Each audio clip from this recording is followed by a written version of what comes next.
Saglit na natigilan si Madison bago pinilit ang isang matamis na ngiti upang itago ang kanyang pagkabalisa. Sir, I think we should take you to the hospital. Si Denise ay maaaring kasing ganda ng iyong namatay na asawa, but I don't think they are the same. Sinadya niyang idiin ang katagang namatay niyang asawa para ipaalala dito na si Sarah ay namatay na. Baka namimiss mo lang si Sarah, kaya nakikita mo siya kay Denise. Hindi nasisiyahan si Ezekiel, ngunit hindi pinabulaanan ang akusasyon at hindi rin niya ito tinanggap. Sa halip, pinili niya ang katahimikan. Luke, come and drink with me. Napatingin si Luke sa direksyon ni Denise, pero ang focus niya ay ang paghahanap kay Casey. Baka sa tono niya ang pagkadismaya. Alright, I will come and drink with you. Pero paano ang babae mo? Napatingin siya kay Irish. Ezekiel was so distant from his fiancée without realizing it, making it questionable. Ang takot ni Irish ang naging dahilan kung bakit naging maayos ang kanyang pag-uugali. Ayaw niyang maging dahilan para mawala ang engagement ring niya. Kaya naman kaya niyang sikmurain ang lahat ng ginawa ni Ezekiel na may nakaplaster na peking ngiti sa kanyang mukha. Bago nakapagpasya si Ezekiel, nagsalita si Irish nang lumapit sa kanya si Madison at sinubukang kunin ang pass mula dito ng may ngiti. You guys should go. I want to attend the party. Madison is here anyway. Napangiti si Madison ng may kasiyahan. Natutuwa na matiyak ang pananatili ni Irish. Are you sure you'll be fine by yourself? Tanong ni Luke kay Irish. Trust me, I'm fine. And I have Madison here with me. We'll be partying with Denise. Maaari niyo ba akong bigyan ng invitation? I think Casey would be there too. Sabi ni Luke. Kung makakausap lang niya si Casey, ang pakikipagkaibigan ang magandang panimula. Hindi pinahintulutan ni Madison ang presensya ni Luke na sirain ang plano ni Denise at mabilis na nakaisip ng dahilan. Ayon sa invitation, ito ay para lamang sa mga fans niyang babae. Luke, let's go in. Biglang sabi ni Ezekiel na parang nagising sa pagtulog at nagsimulang maglakad papunta sa loob ng sinihan nang hindi naghihintay ng tugon. Walang nagawa si Luke. Sinundan ni Irish si Ezekiel. Ngunit napanatili ang isang patas na distansya sa pagitan nila. Samantala, napabuntong hininga naman si Madison at sinundan si Luke. Ezekiel wasn't there for the movie. Pero dahil sangkot dito ang babaeng inaakala niyang si Sarah, ibinigay niya ang buong atensyon dito. May mga eksena na hindi gumagamit ng makeup si Sarah na kumumbinsi kay Ezekiel na ito nga ang kanyang ex-wife. May plano ka ba? Patuloy siyang nakatingin sa direksyon mo at sa screen. Medyo mabilis kanyang na-recognize. Bulong ni Casey. Nag-isip ng malalim si Denise. I never intended for him to recognize me, but I just don't want him to know until after the party. Nanatiling kalmado si Denise, ngunit nawala ang kanyang konsentrasyon. Ang ingay na ginawa ni Ezekiel ay lubos na hindi inaasahan mula sa isang taong walang pakialam sa kanya. So, paano mo balak umalis nang hindi niya napapansin? Muling bulong ni Casey.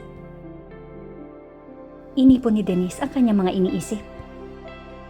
Aalis ako bago matapos ang screening. Ang mga ilaw ay bubukas lamang pagkatapos. Naniwala si Casey sa plano.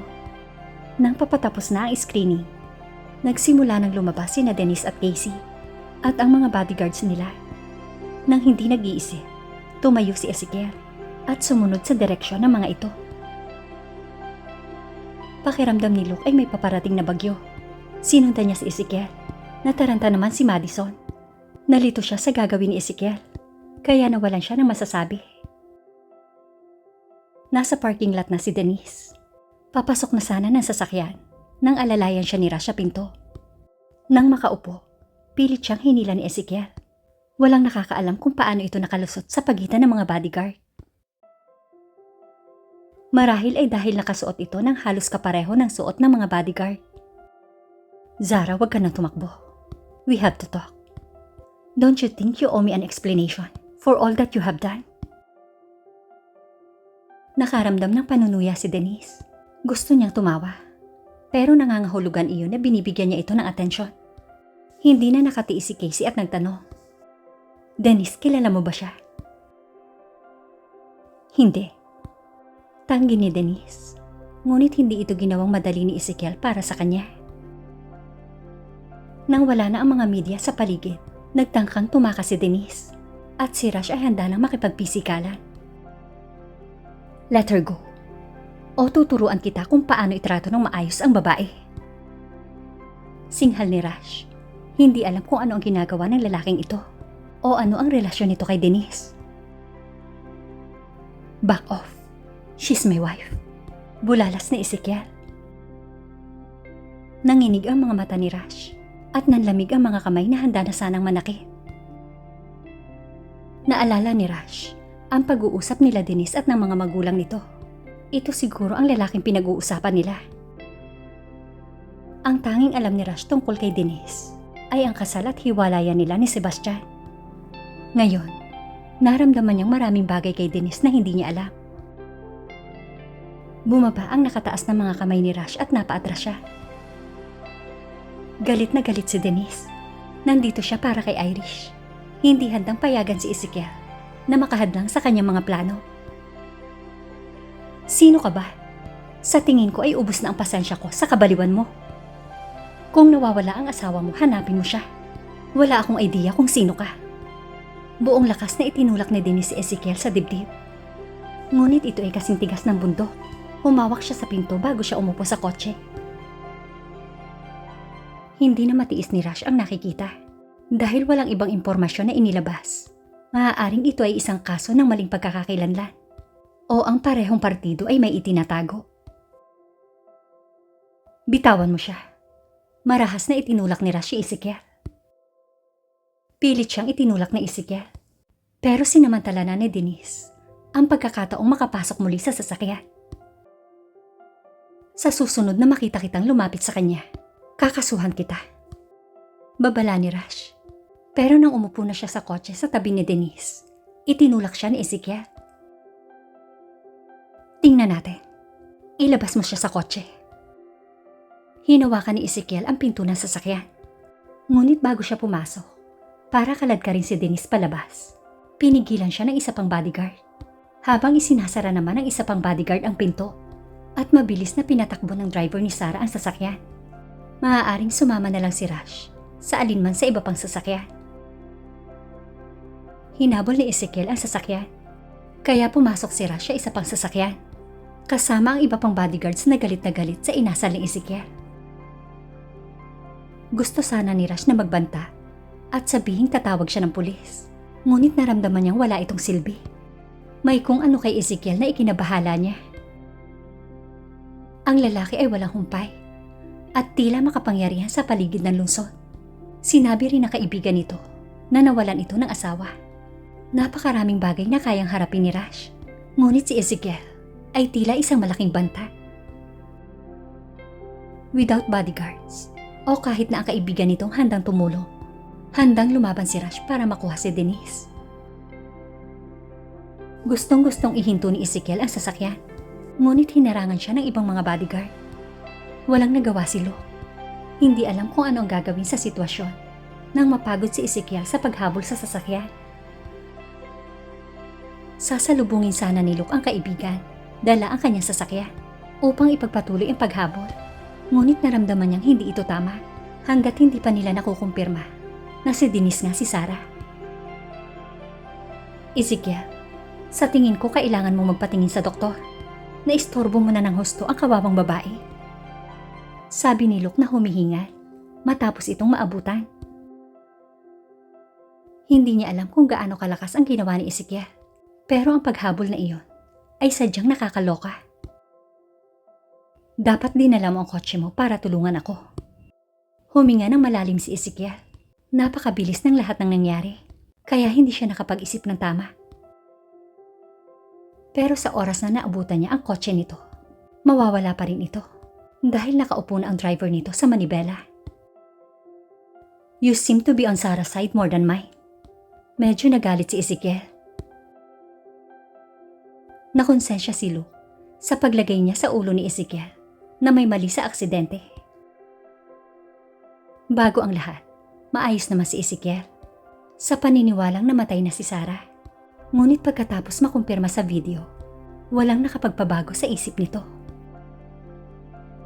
Matapos mabigo ang mga espiya na inilagay ni Ezekiel sa bahay ng mga magulang ni Sarah, unti-unting tinanggap ni Ezekiel ang masakit na katotohanan. Ngunit ginawa ng babaeng ito na kasinungalingan ang lahat. Please, kung si Sarah talaga ang babaeng yon, tiyak nakakampi mo ko. Pero parang hindi. Hindi makapaniwala si Ezekiel kung bakit siya lang ang nakakakita. Ang babaeng iyon ay mukhang advanced version ni Sarah. And judging by the movie, sigurado siyang si Sarah yon. This was a woman he made love to countless times. Kaya paanong hindi niya ito kilala? Really? That is Sarah. 3 taon kaming nagsama. And I know what I'm talking about. Nabalot ng pagkatalo ang boses ni Ezekiel. Hindi kaya ni Luke na makitang labis na nasasaktan ang kanyang kaibigan at wala siyang magawa. Fine, let's get the investigator para mag-imbestiga sa kanya. Is that okay? Seryosong tanong ni Luke. Bahagyang kumabog ang puso ni Madison nang ihinto niya ang video na nirecord niya at pinadala kay Denise. Kahit papaano, ay nakaramdam ng sama ng loob ang kanyang amo. Sa takot na baka makakuha si Luke ng impormasyon, mabilis siyang nagsalita nang ilabas ni Luke ang telepono para i-distract ito. Irish, kung hindi ka pupunta, pwede ko bang makuha ang pass mo? Sumama ka na lang kay Sir. He's not in a good mood at kailangan kanya sa kanyang tabi. Muling gumamit si Madison ng reverse psychology. Maaaring nahuhumaling si Irish kay Ezekiel, ngunit hindi hangal na hindi matukoy na nagsisinungaling sa kanya si Ezekiel. O hindi nito alam sa sarili na mahal niya si Sarah. Patay na ang bitch, ngunit dinala nito ang puso ni Ezekiel sa libingan. Buti na lang at hindi naglaway si Denise kay Ezekiel, gaya ng ibang babae. Ibig sabihin, hindi nagkaroon ng chance si Ezekiel. Ano man ang mangyari, engage na ito sa kanya at ikakasal sila balang araw. Sa ngayon, hindi na niya bibigyan ng isa pang pagkakataon si Ezekiel na makipaghiwalay sa kanya dahil masama ang kutob niya. Ang pinakamagandang bagay ay bigyan ito ng espasyo. Ezekiel, wala ka sa mood, kaya sasama na lang muna ako kay Madison. Hindi sumagot si Ezekiel, kaya pumasok na si Irish sa kotse ni Madison bago ito nakabawi. Kailangan kong uminom. Nag-aapoy ang puso ni Ezekiel, ngunit kailangan pa niya ng mas mainit. May alam akong malapit na bar, sabi ni Luke na hindi kontento dahil nasira ang plano niyang makita si Casey. Halatang wala sa mabuting kalagayan si Ezekiel na magmaneho, kaya sumakay siya sa kotse ni Luke. Sa bar, uminom si Ezekiel na parang isda, ngunit ang kanyang pag-iisip ay malinaw at ang kanyang mga mata ay alerto. It's her. Nagbago na siya. Pero hindi ko makakalimutan ang boses na yon. Ang mapungay niyang mga mata at mapupulang labi. Paano niya makakalimutan ang katas ng mga labi na yon? Agad na naalala ni Luke ang dati nitong balak. Tatawagan ko ang investigador. Pinindot ni Luke ang numero at pagkatapos magsalita ng ilang salita, muli niyang hinarap ang kaibigan. He said 48 hours. That is too much. Paano kung hindi ko na siya makita? Nakaramdam ng takot si Ezekiel bago muling nagsalita. Ang CEO ng DKAB Group ay si Denise Bennett at ang presidente ay si Casey Bennett. Si Casey Bennett daw ang katiwala ni Denise. Kaya mo bang i-google yan? Si Luke na interesado kay Casey ay agad na nag-google. Tama ang hinala mo kay Casey. Kung sila ang makakamiting mo sa Monday, Baka pwede mo akong isama. Gusto ko sanang makita si Casey. Nagliwanag ang mga mata ni Luke sa balita. Wala akong problema dyan. So, si Denise ang kumakalaban sa mga show. Kung hindi siya si Sarah, bakit niya gagawin yon? Malamang na kinakalaban niya ang mga show. Dahil mas pinili ko si Irish kesa sa kanya. Ezekiel, hindi nakasaad dito na si Denise ang CEO ng Decab Group. Mas mabuting itigil mo ang pagsasabi ng mga negatibong bagay or mapupunta ka sa psychiatrist at makaligtaan ang pagkakataong dumalo sa pulong sa Lunes. Umiling si Ezekiel. Hindi namatay si Sarah. She went somewhere and returned a superstar. Hindi niya alam kung paano pagsasama-samahin ang lahat. Lumakas ang kanyang determinasyon nang makita ito.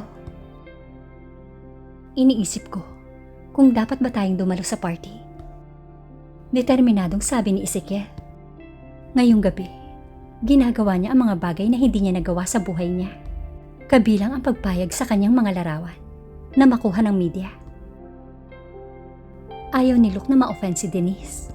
Baka maapektuhan ang pagkakataon nila ni Casey. Narinig mo si Madison? Ito ay para lamang sa mga espesyal na fans na babae.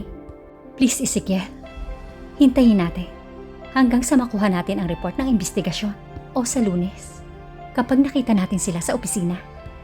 Natatakot ako na kung ang isang bagay na tulad nito ay mag-viral, ang iyong mga kapatid ay muling bubuntot sa iyo. Walang pakialam si Ezekiel sa kanyang mga kapatid o sa kumpanya man sa pagkakataong ito. I don't care anymore. Kung gusto nila ang kumpanya, pwede naman. Pero ang babaeng iyon ay si Sarah.